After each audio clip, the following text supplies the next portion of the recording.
Hey friends, welcome back to another video, and today I will be going over all the books that I read in February.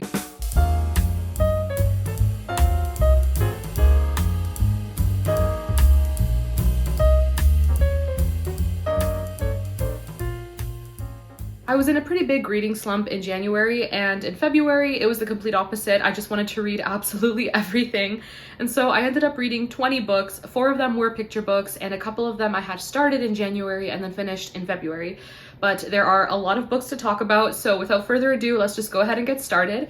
So I'll go through the 4 picture books first, and then with the rest of the books, I'm not going to organize them by genre or rating. I'll just go through them as I have them piled on my desk, and I will have timestamps below if you do want to skip around if there are some books that don't interest you. So without further ado, let's go ahead and get started with the picture books. Out of the 4 picture books that I read, 3 of them were 5-star reads, but the 4-star book that I read is This Moose Belongs to Me by Oliver Jeffers. This book was so funny. It had such a snarky humor to the story. It's about a little boy named Wilfred who finds this moose and decides to name him Marcel and claim him as his own. But then another person lays claim to this moose, and the story just goes from there, and it's so silly but really, really fun. I very much enjoyed this one. And then the other 3 picture books, I gave each of them 5 stars to, and the first one here is Snowy Nap by Jan Brett. So I had read a couple of Jan Brett picture books back in January and very much enjoyed them. A couple of them I actually read as a child in elementary school, so they felt so nostalgic. This definitely gave me that feeling of nostalgia, and it was just so cute. It's about a little hedgehog who is fighting the natural urge to hibernate, and he just wants to stay awake during winter and take part in all the winter festivities and activities, and it was just so cute. Beautiful illustrations. I absolutely loved it. 5 big stars. This next one was probably my favorite out of the 4, and that is Sugar in Milk by Thridi Umrigar. I'm so sorry if I mispronounced that, and illustrated by Kao Lee. And this one is a story about a little immigrant girl who moves to America, and then her aunt and uncle, who she ends up living with, tell her a story of these Persians who had to emigrate and move to India. And it is such a beautiful story of leaving what you know and the comfort of your own culture and country and having to move and experiencing that culture shock. It was such a beautiful story and such a powerful message in so few words. I really enjoyed this, and the illustrations were stunning. Would highly recommend this book. This last picture book was also such a delight, and that is Farmhouse by Sophie Blackall. And oh my goodness, this book, it was so impactful and so beautiful. The illustrations were absolutely beautiful. And I'm just gonna read the summary on the inside flap. I love how it kind of gives you a glimpse into what this story is about. So it says, over a hill at the end of a road by a glittering stream that twists and turns stands a house with 12 children who eat and sleep and work and play, who get into trouble and argue and dream, who milk the cows and fish in the stream, a farmhouse where they are growing up, waiting to see what the future might bring. This book, oh my gosh, this, I don't have words to describe what this book made me feel. This book is like a collage of my childhood dreams and my desire to live on a farm and to just live a cozy and slow lifestyle, and I just adored it. I need to get myself a copy of this. It was absolutely beautiful and so impactful. All right, so there are another 16 books to go through, so let's try to rapid fire as many of these as possible. Otherwise, we will be here all day. But this next book is one that I started in January and then finished in February, and it is a devotional, and that is The Little Women Devotional by Rachel Dodge. And this was a big 5 stars. This book was beautiful. Each devotion was quite short, but very wisdom packed. Like every day's devotional had something that I needed to hear. And what I loved about this is that each devotional, there are 47 of them, and they go through each of the chapters in Little Women and Good Wives and pick out the wisdom in each of the chapters. And I truly did not realize how incredible the book Little Women is until I read this devotional and was amazed at Marmie's wisdom in particular, but also Louisa May Alcott. She was a very wise woman, and oh, this makes me love Little Women even more, and now I want to read it again. I would say you should read Little Women first before you read this, because this is just not really going to make as much sense, but amazing, 5 big stars. I kind of got a head start on middle grade March by reading 2 middle grades. This first one is a classic middle grade, and that is Little House in Brookfield by Maria D. Wilkes. And this is the first book in a series that is based on the life of Caroline Ingalls, who was the mother of Laura Ingalls Wilder. And so this entire series just kind of goes through her childhood and her meeting Charles and then their romance. These books are very, very difficult to find at good prices because they aren't being printed anymore. So this one I had to get off of thrift books, and I do have the second book in the series, but then the rest, they're just really, really difficult to find. But I'm so glad that I read this. I gave this one 4 stars. It didn't really have the same charm, I would say, that the Little House on the Prairie series does, but I still did very much enjoy it. And it is about Caroline, as she is a 5-year-old girl living with her siblings and her mom on a farm. Her dad had passed away before, and so it's a very difficult life for her family. And yeah, it's just about her day-to-day, and it's very much a slice of life, but very, very sweet, and I very much enjoyed it. And then the other middle grade that I read, I recently finished it just a couple days ago, and that is Rump, The True Story of Rumpelstiltskin. And this is by Liesl Shirtliff. I'll just read the summary for this one. It says, in a magic kingdom where your name is your destiny, 12-year-old Rump is the butt of everyone's joke. But when he finds an old spinning wheel, his luck seems to change. Rump discovers he has a gift for spinning straw into gold. His best friend, Red Riding Hood, warns him that magic is dangerous, and she's right. With each thread he spins, he weaves himself deeper into a curse. To break the spell, Rump must go on a perilous quest, fighting off pixies, trolls, poison apples, and a wickedly foolish queen. The odds are against him, but with courage and friendship and a cheeky sense of humor, he just might triumph in the end. So I gave this one 3.5 stars. On reflection, I would say it's probably closer to a 4. This book was so entertaining. It just brought a smile to my face every single time I picked it back up. And I feel like this is the kind of book that if I had read it as a kid, I would have found it absolutely hilarious. There were many laugh out loud moments, many very silly and just ridiculous moments. This book was very ridiculous, but very, very entertaining, and it was a very fun and creative fairy tale retelling, and I would definitely recommend. I also read a book called Lady of the Camellias, and this is a classic French novel. And it kind of has this storyline / trope that I tend to try to avoid, and I'll explain why in a second. But the reason that I wanted to read this book is because I had bought tickets to see an opera called La Traviata, which is an Italian opera, and I then found out that this opera is actually based on this book. And the musical Moulin Rouge is also based on the story. So I was very, very curious, and I had already had the book on my TBR on Goodreads, but nothing really drew me to the story. But then with this opera coming up, I'm like, I really want to read the source material and see what I think. And the opera itself was very similar to the book, which I actually really liked. There were a couple differences here and there, like this book is set in France, it has different character names, the opera is Italian, and it was composed by Verdi in the 1800s. I will say that opera was one of the best experiences of my life. It was a 2.5-hour opera. It flew. I was so sad when it was finished. But the book, Lady of the Camellias, so I read it and I ended up giving it 4 stars. I very much enjoyed it. And I'm just going to read the summary of the story, and I guess you'll kind of see why it may not be a book for everyone and why I normally would not have been drawn to it. So it says, the Lady of the Camellias tells the story of Marguerite Gautier, the most beautiful, brazen, and expensive courtesan in all of Paris. Known to all as the Lady of the Camellias because she's never seen without her favorite flowers, she leads a glittering life of endless parties and aristocratic balls, with the richest men in France flocking to her boudoir to lay their fortunes at her feet. But despite having many lovers, she's never really loved until she meets Armand Duval, young, handsome, and from a lower social class, and yet hopelessly in love with Marguerite. And it's a very, very tragic story. It does have a courtesan as the main character, which I'm not a fan of, but I will say this book is very clean. There's no like uncomfortable scenes or anything. So I did appreciate that. I think the author did a really good job of telling a tragic story with this woman who got herself in this position. We don't really know why. We don't really get her backstory. The story is more about the delusion that lust is love. And our main character, Armand, he is kind of in that mindset. He's extremely immature, and it's just really interesting to see where the story goes from his perspective as well. The story is actually told from the perspective of an unnamed narrator, and he meets Armand, and then Armand relays the tale to him. And I actually really like when a story does that, just because I feel like we can put ourselves in the narrator's position and feel like we're being told a tale, and I really, really enjoy that. So I did give this book 4 stars. I thought it was very well written. It was beautifully written, actually. I really, really enjoyed the writing style, and the translation was really good, and it was just such a great experience having read the book and then going to the opera. One of the best experiences ever. This book was also my pick for France for the Around the World in 80 Days readathon, so I got that country checked off. I also read Lion in the Valley by Elizabeth Peters, and this is the 4th book in the Amelia Peabody series. And if you don't know what the series is about, it is set in the 1800s in England and Egypt, kind of alternating. So our main character is Amelia Peabody, and she's an Egyptologist who basically ended up meeting this archaeologist named Emerson. This book basically follows Amelia and Emerson after they've gotten married and had their first child, and they're in Egypt, and there's this criminal that has been wreaking havoc, and Amelia's just kind of caught up in everything, and there's just a lot of chaos, let's just say.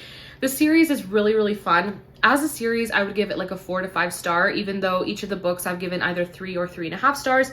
They're kind of what I expect out of cozy mysteries. They're really fun. The characters are incredibly written and hilarious, and there are so many funny moments, but the mysteries themselves I'm not really the biggest fan of, I guess. But like I said, they are very, very fun books, and in this 4th one, Amelia's son is kidnapped at some point, and there's this master criminal, and just a lot is happening. This was also my pick for Egypt for the Around the World in 80 Days readathon. And this book and the series just very much gives off the vibe of like if Indiana Jones were a female with a really grumpy husband and a really funny child. That's kind of what it is. One of the countries for the Around the World in 80 Days readathon was Yemen, and for that country, I didn't really find a book that called to me or a book that I thought I would enjoy, so I ended up just counting Around the World in 80 Days for Yemen. And honestly, the stop that Phileas Fogg makes to Yemen in this book is so short. I don't even remember if the country Yemen is mentioned. I just know that they do stop by Yemen on their way around the world. But this is my 2nd time reading this classic, and I had a really great time. The first time I read it, I did give it 5 stars, and this time around I would give it a 4 star. I just didn't enjoy it quite as much as I did the first time, and I think I hyped it up a little bit too much. But basically, it's about this man named Phileas Fogg, and he's a wealthy Englishman, and he's at this gentleman's club and makes a bet, basically, that he can travel the world in 80 days. He can make it from England, go all the way around the world, and make it back to England in just 80 days. And so he leaves with his valet, Passepartout, and he is such a funny, funny character. I loved Passepartout so much, and so they leave, and then they have this detective kind of following them, and his name is Detective Fix. And what happened was there was a bank robbery in London, and the police suspect that Phileas Fogg is the thief. And so Detective Fix is following Phileas Fogg around the world just to keep an eye on him and then eventually arrest him once they land back on English soil. But yeah, this was a very fun book, some very interesting side characters, and I would definitely recommend. I just didn't really enjoy it as much as the first time. This next book I read for China for the readathon, and that is Snowflower and the Secret Fan by Lisa C. And unfortunately, I gave this book 2.5 stars. I was pretty disappointed with it. I had really high expectations. It sounded really interesting. It's historical fiction set in China in the 1800s. It really delves into Chinese culture at that time, which I did enjoy, and it was very, very brutal. There were scenes of foot binding, which is one of the most brutal things I've ever read. And I honestly think that the story could have taken a very different turn and been very, very emotionally impactful. I just don't like where it went. And I will read the summary just because it's kind of difficult to explain. But it says, in 19th century China, in a remote Hunan county, a girl named Lily at the tender age of 7 is paired with a Lao Tong, which means old same, in an emotional match that will last a lifetime. The Lao Tong, Snowflower, introduces herself by sending Lily a silk fan on which she's painted a poem in Nushu, a secret language that Chinese women created in order to communicate in secret away from the influence of men. As the years pass, Lily and Snowflower send messages on fans, compose stories on handkerchiefs, reaching out of isolation to share their hopes, dreams, and accomplishments. Together, they endure the agony of foot binding and reflect upon their arranged marriages, shared loneliness, and the joys and tragedies of motherhood. The two find solace, developing a bond that keeps their spirits alive. But when a misunderstanding arises, their deep friendship suddenly threatens to tear apart. So this relationship between Snowflower and Lily is Lao Tong, which is a very intimate sisterhood type of relationship. But I don't think the author did the best job at portraying it as a deep sisterhood, and in some ways it actually made me very uncomfortable. Just some of the descriptions, some of the moments between Lily and Snowflower, especially when they were young preteen girls, it just didn't make sense to me. It made me feel very uncomfortable. I'm not going to go into detail, but I just didn't enjoy that aspect of the story. And I also found the writing to be a bit dry, and I just wasn't the biggest fan. So 2.5 stars for this book, unfortunately, but I am curious to hear if you guys have any other recommendations for books set in China that are historical fiction. I would definitely be interested in trying something else. Next up, we have 3 books in a very long historical cozy mystery series, and I'm talking about the Daisy Dalrymple series by Carola Dunn. So the first book is Death at Wentwater Court. This one I gave 3.5 stars to. I had such a fun time with this book. It was just exactly what I needed. The mystery was okay, it was pretty predictable, but I absolutely adore the main characters. We have Daisy Dalrymple, who she kind of gives off similar vibes to Georgie from the Royal Spinous mystery series, but this mystery series is set in the 1920s, so you definitely have the 1920s vibes in England. It is just such a fun time. Basically, each of them have to do with a murder, and Daisy is kind of like an amateur sleuth trying to figure out what happened. And along the way, she meets a Scotland Yard detective named Alec, and I love Alec. He's amazing. One of my favorite male characters in any cozy mystery series. I love him so much. And him and Daisy are just so fun when they're together. But the first book, basically, Daisy is taking pictures of this very beautiful estate and stumbles across a corpse. And then we have the second book, which is Winter Garden Mystery. This one has to do with a body that is found in a garden bed. And one of the side characters in this book is very much Lady Violet Crawley from Downton Abbey. It was so much fun. I will say there are some Downton Abbey vibes in the first 3 books in the series, which I absolutely loved. So that was the Winter Garden Mystery. And then the last one is Requiem for a Mezzo. And this one is about a woman who basically is poisoned while she's singing opera. And then Daisy and Alec are trying to figure out what happened. So I did give the first book, Death at Wentwater Court, 3.5 stars. And then the second and third book, I gave both of them 3 stars. That's kind of like the average historical cozy mystery rating for me. But they were very, very fun, and I'm very excited to read the rest of the books in this very long series. Next up, we have a nonfiction that I gave 5 stars to, and that is The Hiding Place by Corrie ten Boom.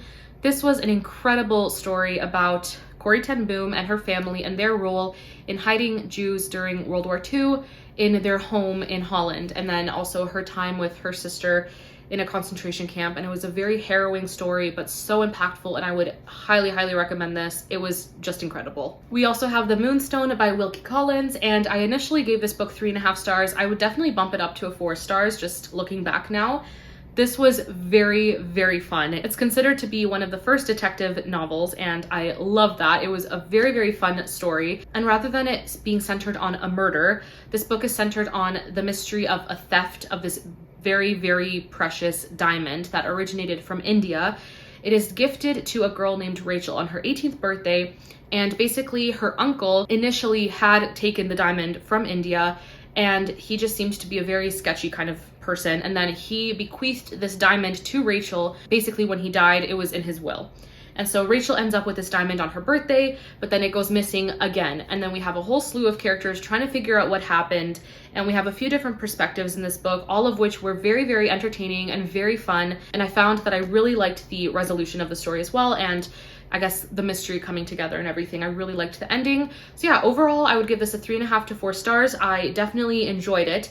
It did feel a bit too long, but it is a classic, and a lot of classics tend to be very verbose, and I get it. So yeah, if it were maybe like 100 pages shorter, I would have liked it maybe more. I also think I would have enjoyed this story more if the only perspective was that of Gabriel Betteridge, who was a basically head servant in Rachel's household. So I really, really loved his character. He was very funny, and if the story had been only from his perspective, I think I would have liked it more. But overall, I very much enjoyed it and would highly recommend. I forgot to mention, I actually read this book for Chantel's Read Your Bookshelf Challenge, and basically each month builds on the last month. And so last month's book was Set the Stars Alight because it had the word "the" in the title.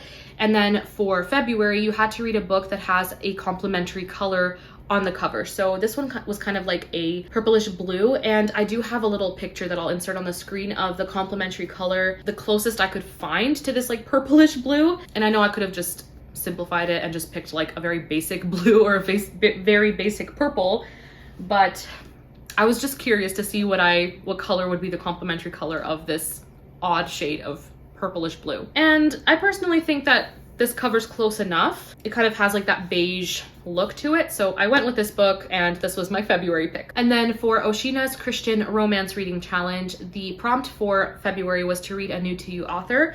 And for that, I read When Twilight Breaks by Sarah Sundin. This was my first Sarah Sundin book, and I very, very much enjoyed it. I gave this 4 stars. The entirety of the story is set throughout the year before World War II actually happens.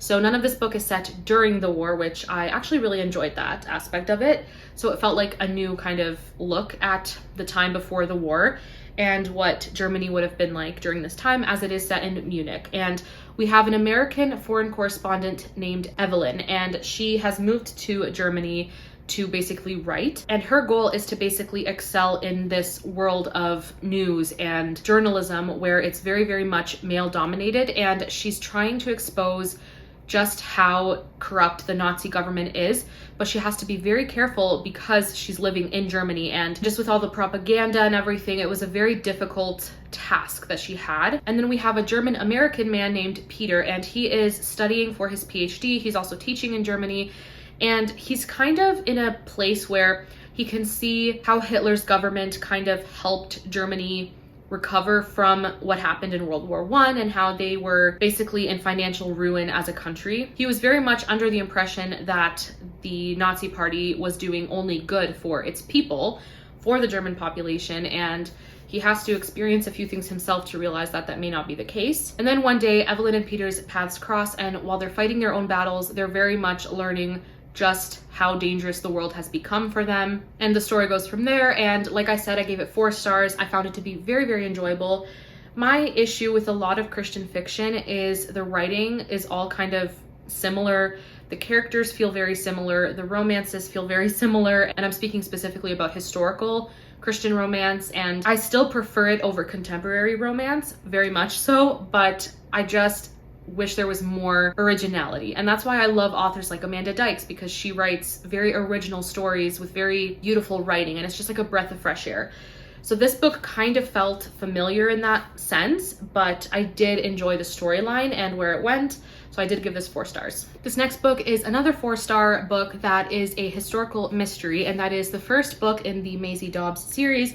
It is called Maisie Dobbs, and I very, very much enjoyed this. It was a very different mystery. Like, I've never read anything quite like this. This could have been a 5-star read for me, but there are just some aspects of the way that the story was structured that I didn't really enjoy all that much.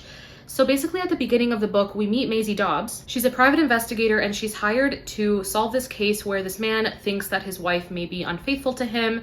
Maisie kind of figures out some things that are going on, and then within about 50 pages or so, that storyline really comes to its climax, and then out of nowhere, we go back into Maisie's childhood. And it just felt very abrupt, and then for the majority of the book, it's just Maisie's childhood. It's a big, big flashback, and it's very long. And it just kind of didn't really fit, in my personal opinion. I think I would have liked it more if it had maybe intermittent flashbacks throughout the story rather than just one very long one in the middle of the book. Throughout this very long flashback, it starts when Maisie is a young girl and she starts working as a maid, and then she is noticed by this man who visits this household that she's working in. And the woman that she works for, she is basically a suffragette, and she just wants to do good for society. And so she and this male friend that she has realizes just how intelligent Maisie is, and so they kind of help her to go to school and just use her gifts basically. Then the First World War hits. Maisie works as a nurse, meets a man. She goes through some very, very difficult things, and then at the very end of the book, we go back to the initial case that she was hired to investigate.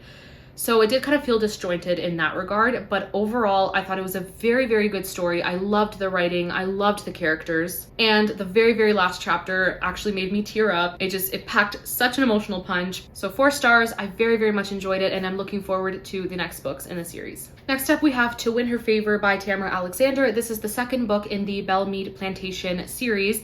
It's set in the few years after the Civil War in America, and I am buddy reading Tamara Alexander's books with my friend Joanne from Instagram, and this series is a reread for the both of us. So the second book we read in February, and then the third book we will read in March.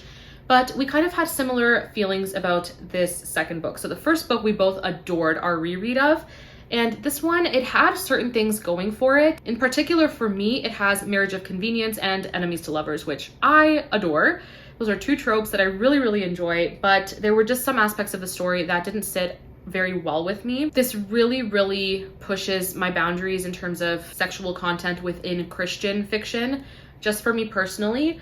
But overall, I found this story to be such a beautiful story, and I'm so glad that I reread it. I really missed these characters, especially our male lead, Cullen. He was a wonderful Irishman. I honestly adored him. This series deals a lot with themes of racism and post-Civil War America.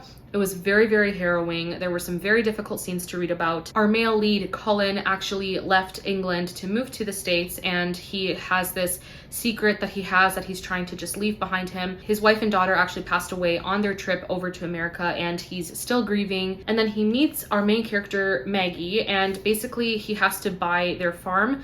Her father is very ill and he has lost a lot of money. He's basically in danger of losing absolutely everything. And so Colin comes in and buys the farm and decides that he's going to try to work the fields and just revive this property. And Maggie herself is a very gifted horsewoman, and she is facing a lot of obstacles as she's trying to get her horse to race in this very big race called the Peyton Stakes. And there's just a lot happening with that aspect of the story. And there's just so much to this story and to these characters that I feel like I could go on and on. So I'm just gonna leave it at that, but I gave this 4 stars, would highly recommend, and I'm very excited to reread the 3rd book in this trilogy. All right, so one more book to talk about, and that is All the Lost Places by Amanda Dykes. This was one of my favorite reads of the month. I gave this 4.5 stars. It was very close to being a 5 stars. I just found the pacing to be a little bit slow in the second half of the book. Slow for my taste, and I'm not even usually bothered by slower paced books because I'm more of a character driven reader, but this book, it truly was incredible. I feel like I'm just gonna stumble over my words if I try to explain what the book is about, so let's read the back. So we have 2 timelines. First off is 1807. When a baby is discovered floating in a basket along the quiet canals of Venice, a guild of artisans takes him in and raises him as a son, skilled in each of their trades. Although the boy, Sebastian, has wrestled with questions of his origins, it isn't until a woman washes ashore on his lagoon island that answers begin to emerge. In hunting down his story, Sebastian must make a choice that could alter not only his future, but also that of the beloved floating city. And then in 1904, Daniel Goodman is given a fresh start in life as the century turns. Hoping to redeem a past laden with regrets, he is sent on an assignment from California to Venice to procure and translate a rare book. There he discovers a city of colliding hope and decay, much like his own life, and a mystery wrapped in the pages of that filigree-covered volume. With the help of Vittoria, a bookshop keeper, Daniel finds himself in a web of shadows, secrets, and discoveries carefully kept within the stones and canals of the ancient city, and in the mystery of the man whose story the book does not finish, Sebastian Trovato. So Daniel basically has to go to Venice. He has a very turmoil-filled past. So he's sent to Venice, and this book I did read for Italy for the Around the World in 80 Days Readathon. Just wanted to quickly mention that. But Daniel goes to Venice and he has to translate this book. And this book is Sebastian's story from the 1800s. The way that the author told this story from Daniel's perspective and then from Sebastian's perspective was just beautiful.